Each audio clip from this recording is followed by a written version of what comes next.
Hello guys, I have been back after a long time and today I am going to share my point of view regarding fanservice and BL actors using BL as a stepping stone. Boring!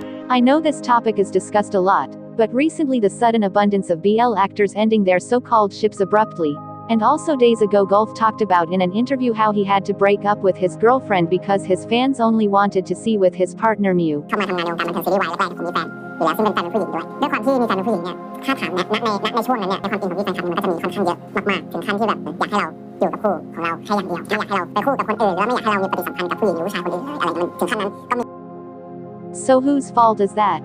The fans. The video should have ended here, but we need to understand this doesn't work that simply this industry doesn't work like the international industry. This industry works on a similar formula of delusions to that K-pop industry, where the idols and fans need to be available in their mind so they can live in the fantasy of where they think they have a chance to be with their idol. So that's why K-pop companies put dating bans or don't allow idols to date openly because this would break the fantasy that they had built inside their head and these fans won't support these idols or sometimes even boycott them. Just in the BL industry or what people in Thailand call the Y series, they sell the delusion of fans by doing fanservice, but doesn't fanservice come from the work of fiction and doing exactly what the fans want? As a marketing tactic, it seems understandable because in the end, they get the money from the fans, who are willing to pay stupid amounts of money in the form of merch and fan events. So these fans make these actors get into stardom. So is fanservice a product that is needed to sell their physical product in the form of unlimited fan events or recent years even concerts with actors who can't sing or dance, and fans would buy it to support their ships? And I am pretty sure many fans are self-aware all of this is just fanservice or it's just for work. But when does it go wrong? คือรักกันไม่ใช่เหรอเป็นคู่จิ้นนะรักกันครับแต่ว่าอยากไปกันเฉยๆพี่มิวสเตทแอบรักหรือสเตทแอบชอบหรือว่าสเตทอะไรก็ตามเราอยู่ในนั้นหมดเลย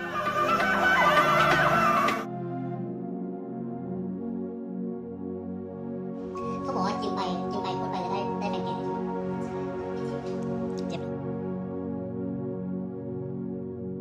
Excess of anything can lead to its downfall, and in this case the excess fanservice leads to the blurring line of reality and fiction. It usually happens due to ambiguity that actors make while describing their relationship with their co-actors. And if someone who isn't aware of this kind of fanservice, they would totally believe these actors are in a relationship off-screen. I still remember Sotus was my first ever BL and all these videos and fanservice convinced me that Chrisard and Singta are in an actual relationship, but later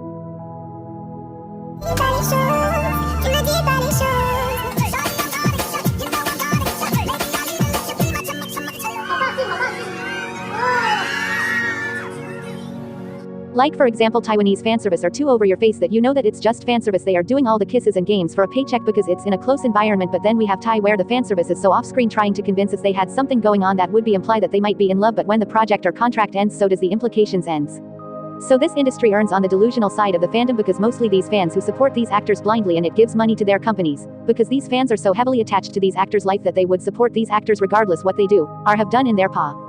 That's why companies always try to make a new ship as a product, so they can get money from their fans. That's why these ships are used as product and company wanna make profit from them as long they bring fans, and when the product get damaged, in this case by breaking the fantasy of their fans, they replace the actor with another actor to make a better product so they can sell more products. Recent example would be Billy Sung.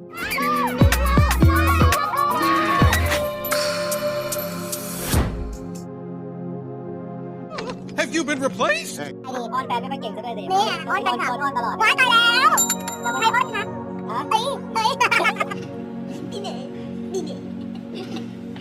Where after Sung relationship got exposed, it broke the fantasy that fans created, so they decided to change the Bill Sung ship by replacing Sung with Babe, and now you can see they are hit as well. And just to make it clear, I am strictly against people who boycott actors just because of their relationship status.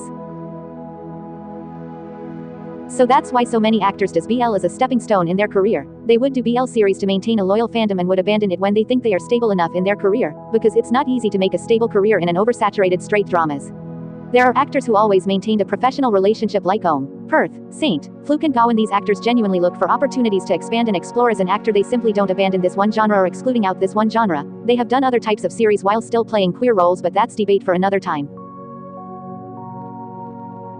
So these actors are self-aware which industry they are getting into. They know the pros cons of working in the industry, regardless of the industry. When you get the fame, you should also know you get the eyes of a bigger audience who would see your actions with a microscopic lens, noticing your every move and details. In this case, it's the shipper who would ship regardless of if you do fanservice or not. But there are clear-cut boundaries set in the Western media, while in Thai industry there are no permanent boundaries set by both the fans or actors. A good example of fanservice comes in my mind is Max Tool, Mile Apo, and even Brightwin. While they did give fanservice by fulfilling the fans' demand but also set a clear boundary that it's just professional and part of the work, so delusional fans never get that deep into it. Fans also love the natural friendship these actors forms, and then there is the case of excessive fanservice which made anyone curious that is it just work or they actually have feelings. This leads to curiosity which leads to obsession of fans regarding their ship to be real. For example, Mew Golf, Max How and even Z knew they would often make the fans so curious to the point they become obsessed and would make something out of nothing, and in many cases actors do give these fans the content so they get delusional. And this content or fanservice would be used as a proof that they are actually dating, would get overly defensive when someone tries to break their fantasy world, and when the actors decide to end their pair tries to move on their individual works, these fans felt betrayed. These heartbroken fans would start picking sides and would hate the other party. They want to put the blame on actors for ruining the relationship that never existed while the actor never had a relationship. They let the idea of them being in relationship too realistic that the fans believed that said relationship was real. So in the end, whom we should blame? Is it the fans who delude themselves to think their ship is real, or is the actors who does the excessive fanservice? While I would never support these delusional fans who hates the actor when the truth doesn't match their reality, I also have no empathy towards these actors who, after leaving the industry, forming a stable career out of these fans and then calling out these fans as problematic. It's like you got the advantages of something but now you would blame them for some sympathy points because these actors were aware in which industry they are going on, or any industry they would have entered. The company would have asked them to hide or end their personal relationship to maintain fans. So now you are switching on the exact fans who supported you blindly on start of your career, and now calling out the exact same people makes you a hypocrite person. So whom to blame? The answer is the industry. The whole industry works on the consumption and selling of fanservice. This is an endless cycle of fans as consumers who love the service when the actors start to portray the fictional character a little bit too realistically, and companies and actors as the seller who get profits from money they get after selling merches and tickets to those fans. This cycle would continue as long as there is a demand. The cycle would continue forever, and when the demand stops, the supply would automatically get affected by it. So my solution is just don't put these actors into the bar of expectations, or don't get too heavily invested in them to the point you get affected when they don't meet your expectations. If you want to watch queer couples, there are plenty of queer couples who are out. Let's support those so they can get acting projects in future, or just watch the series and enjoy and move on. It is the best way, since this is an entertainment industry, so just enjoy and move on. Why we as fans should even be bothered if they are dating in real life, or who are they dating? We should love the characters these actors portray, because in the end we don't know these actors personally and their sexuality, and it's the actor decision when they want to talk about their personal life. So is fanservice good? It depends how the management uses it, because in Western media or any media fanservice does happen, but it usually happens with fictional character these actors portraits. So as long we have clear boundaries from the both side, it is fine. The actors should be comfortable and fans shouldn't meddle with their real life. It's fine because this is very good marketing strategy to bring new audience. So this was my take on the ongoing situation, and share your views about this topic. Feel free to subscribe.